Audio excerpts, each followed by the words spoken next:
Tuhan, tiap jam ku memelukmu. Engkaulah yang memberi sejahtera penuh. Setiap jam ya Tuhan, di Kau ku perlukan. Ku datang juru selamat, berkatilah.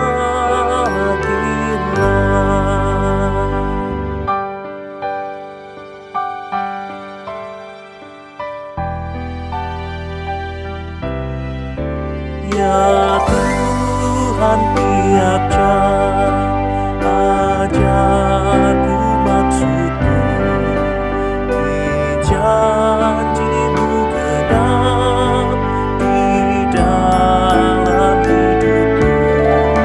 Setiap jam ya Tuhan, di Kau ku perlukan. Ku datang juru selamat, berkatilah. Setiap jam ya Tuhan, di Kau ku perlukan. Ku datang juru selamat, berkatilah. Ku datang juru selamat, berkatilah.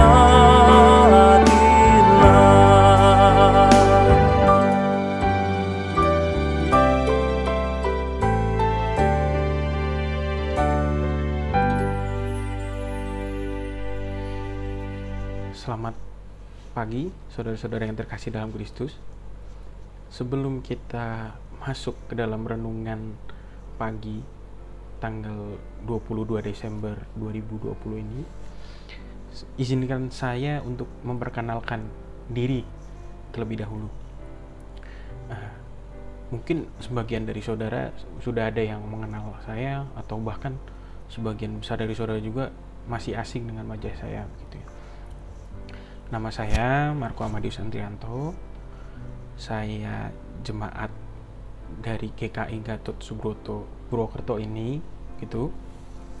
Nah, saya sekarang sedang menempuh masa studi teologia di Universitas Kristen Duta Wacana di Jogja. Nah, sinode dan kampus mengutus saya untuk melaksanakan praktek kejemaatan, atau biasanya anak-anak teologi menyebutnya sebagai stase, begitu, di gereja asal masing-masing. Yang jadi pertimbangannya adalah karena pandemi virus COVID ini, begitu ya. Demi keamanan mahasiswa juga, akhirnya sinode dan kampus mengutus teman-teman satu angkatan saya di teologi, termasuk saya juga, untuk melaksanakan stase ini di gereja masing-masing, gitu. Nah, saya akan melaksanakan stase ini mulai dari tanggal 17 Desember sampai nanti tanggal 4 Februari 2021. Nah, saya memohon bantuan dan kerjasamanya kepada saudara agar saya dapat melaksanakan stase ini dengan baik, begitu ya, dan kiranya penyertaan Tuhan dan bimbingan dari mentor saya dan juga dukungan dari saudara, kerjasama dari saudara, mampu membantu saya untuk menyelesaikan masa stase ini dengan baik, begitu. Nah, bacaan Alkitab doa pagi pada pagi hari ini terambil dari Matius 1 ayat 18-25. Namun sebelum kita bersama-sama merenungkan bacaan tersebut, kita berdoa dulu kepada Tuhan untuk memohon bimbingannya, seperti itu. Mari kita berdoa. Selamat pagi Tuhan, terima kasih telah menyertai tidur kami semalam, dan pada pagi hari ini kami akan merenungkan firman-Mu, kiranya Tuhan saja yang membimbing kami sehingga dapat mengerti apa yang firman-Mu ini ingin sampaikan dan dapat memetik sesuatu yang positif dari firman-Mu ini. Mampukanlah juga hamba-Mu ini untuk membawakan firman-Mu sehingga nantinya dapat berguna bagi kehidupan kami sehari-hari.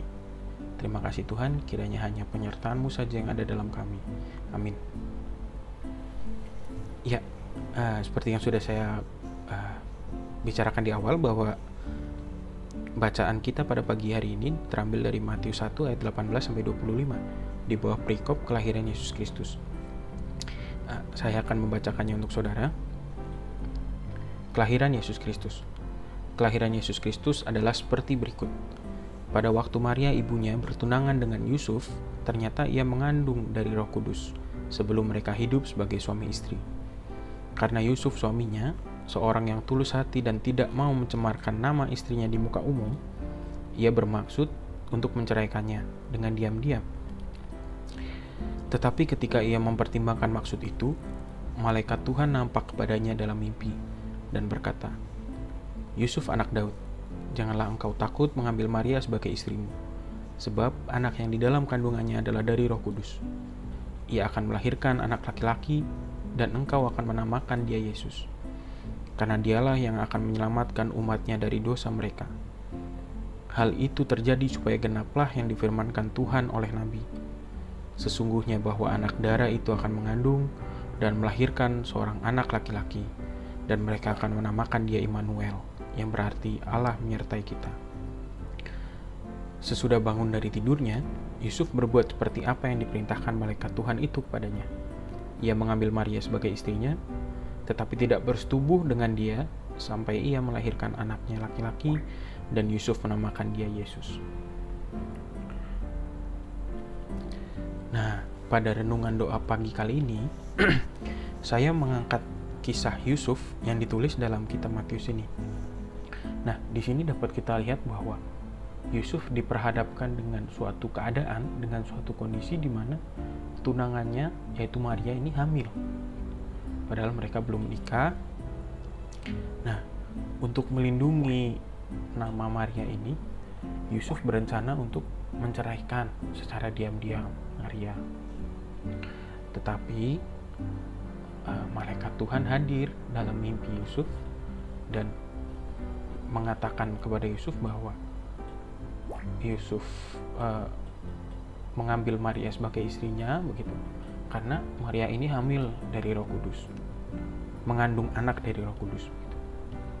Dan anak yang dikandung oleh Maria ini merupakan anak yang nantinya menyelamatkan umatnya, juga supaya genap seperti apa yang dikatakan oleh Nabi, gitu ya.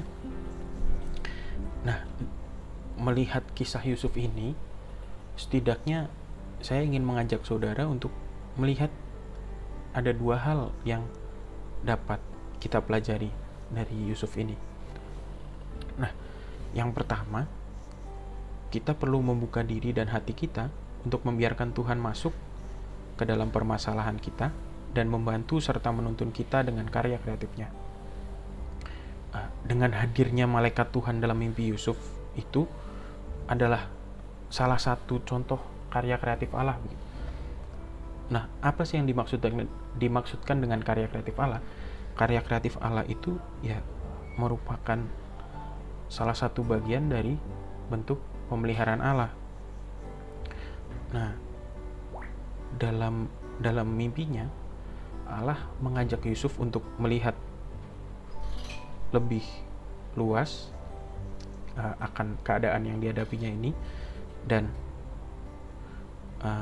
Allah juga mengajak Yusuf untuk melihat pilihan lain daripada menceraikan Maria ini. Nah, ini merupakan salah satu cara Allah untuk memelihara Yusuf. Bentuk-bentuk pemeliharaan Allah juga dapat kita temui dalam banyak hal, bahkan dalam hal yang paling sederhana sekalipun. Nah, contohnya kita masih bisa bernafas gitu ya. Meskipun ya sekarang agak sulit karena wajib memakai masker, menerapkan protokol kesehatan seperti itu, tapi ya itu salah satu bentuk penyertaan Allah. Nah terus juga dengan kita dapat melewati masa-masa pandemi, masa-masa sulit ini, itu juga merupakan salah satu bentuk penyertaan Allah gitu. Nah dengan kita mampu membuka diri agar Allah masuk ke dalam kehidupan kita, kita dapat senantiasa menjadi sadar bahwa Allah tuh selalu menyertai kita. Nah, lalu yang kedua, kita juga harus memiliki kemauan untuk dituntun oleh Allah. Sama seperti Yusuf yang mau untuk dituntun oleh Allah, mengambil pilihan yang Allah tawarkan daripada menceraikan Maria, Allah memberikan pilihan untuk menikahi Maria. Begitu. Nah, kita bisa melihat bahwa Yusuf ini orang yang mau dituntun oleh Allah. Nah, kita dapat belajar dari Yusuf ini begitu. Ketika kita mengandalkan tuntunan Allah, mengandalkan penyertaan Allah, ketika kita diperhadapkan dengan suatu masalah, kita dapat mengambil sikap dan keputusan yang tepat gitu. Entah itu mau masalah, entah itu keadaan. Tapi ketika kita mau dituntun oleh Allah, kita dapat mengambil sikap dan keputusan yang tepat.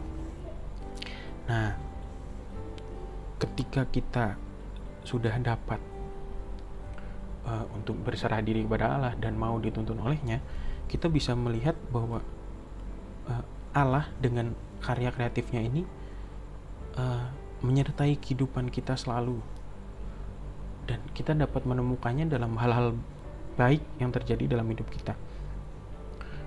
Misalnya saja seperti pada masa pandemi ini begitu ya. Ini kan kita rasakan sebagai sesuatu yang sulit, yang susah begitu ya. Kita harus menjaga jarak, yang biasanya kita dapat berkerumun sekarang nggak boleh. Terus kita harus selalu pakai masker, terkadang bikin kita juga agak kesulitan untuk bernafas. Terus juga kita dilarang atau dibatasi kegiatannya di luar rumah juga, yang seringkali justru membuat kita penat gitu ya. Nah, tapi di balik ketidakenakan yang ditimbulkan oleh pandemi ini, sebetulnya ada karya Allah di sana gitu. Ada bentuk pemeliharaan Allah di sana. Contohnya saja, ada orang yang tadinya sebelum pandemi disibukkan dengan kegiatan perkantoran yang cukup menghabiskan banyak waktu gitu ya, sehingga dia tidak memiliki waktu yang cukup untuk dihabiskan bersama keluarganya. Tetapi pandemi ini menuntutnya untuk work from home atau bekerja dari rumah. Nah, justru secara tidak langsung dia jadi punya waktu yang lebih untuk dihabiskan bersama keluarganya. Lalu contohnya lagi, mungkin sebelum pandemi ada sebagian dari kita yang cuek gitu, yang cuek terhadap perilaku hidup bersih dan sehat. Misalnya kita makan sembarangan di pinggir jalan, nggak cuci tangan terlebih dahulu dan lain-lain. Nah, tapi justru dengan adanya pandemi ini, di mana kita harus menerapkan perilaku hidup bersih dan sehat itu, justru ada hal baik yang dapat kita petik, yang dengan kita menerapkan hal ini berarti merupakan suatu keuntungan bagi kesehatan kita, seperti itu. Nah, dari renungan pada pagi hari ini, setidaknya kita belajar dua hal, yaitu yang pertama, kita tahu bahwa Allah selalu memelihara kita dengan karya kreatifnya. Hanya saja kita perlu membuka diri agar Allah dapat masuk dan menyatakan lebih lagi pemeliharaannya terhadap kita. Lalu yang kedua, sebagai manusia, kita harus bersedia untuk selalu dituntun oleh Allah. Nah, ketika kita dituntun oleh Allah, kita dapat menentukan sikap yang pas, respon yang pas ketika diperhadapkan oleh suatu keadaan maupun suatu permasalahan gitu. Nah, dengan menerapkan keduanya, kita dapat merasakan kebaikan-kebaikan, dapat merasakan pemeliharaan Allah dalam hal-hal terkecil sekalipun dalam kehidupan kita ini. Nah, sama seperti Yusuf yang mengandalkan tuntunan Allah dan atas permasalahan dan keadaan yang ia alami, kiranya kita dapat mencontoh sesuatu dari Yusuf. Amin. Untuk merespon renungan kita pada pagi hari ini, mari kita berdoa. Tuhan, kiranya mampukan kami untuk belajar dari Yusuf. Kiranya Engkau sendiri yang memampukan kami dan selalu mengingatkan kami untuk lebih lagi membuka diri kami akan penyertaan, akan pemeliharaan yang Engkau selalu lakukan atas hidup kami, dan kiranya Engkau juga memampukan kami untuk selalu mau dituntun oleh-Mu sehingga kami dapat merasakan pemeliharaan-Mu, kami dapat mengambil sikap dan keputusan yang tepat saat diperhadapkan oleh suatu permasalahan maupun suatu keadaan. Dan kiranya ketika kami mampu mempraktekkan kedua hal itu, kami dapat melihat kebaikan-kebaikan yang Engkau lakukan dalam kehidupan kami, walaupun dalam hal yang terkecil sekalipun. Terima kasih Tuhan atas bimbingan-Mu dalam renungan pagi hari ini. Amin.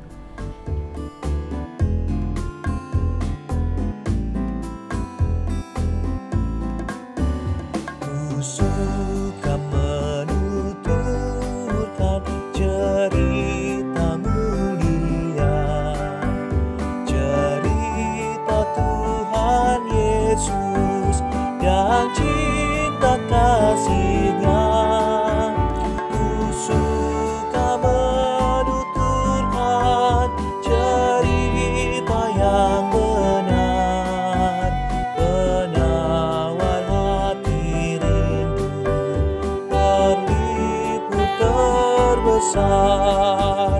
Ku suka menuturkan, ku suka memasyurkan cerita Tuhan Yesus dan cinta kasih-Nya.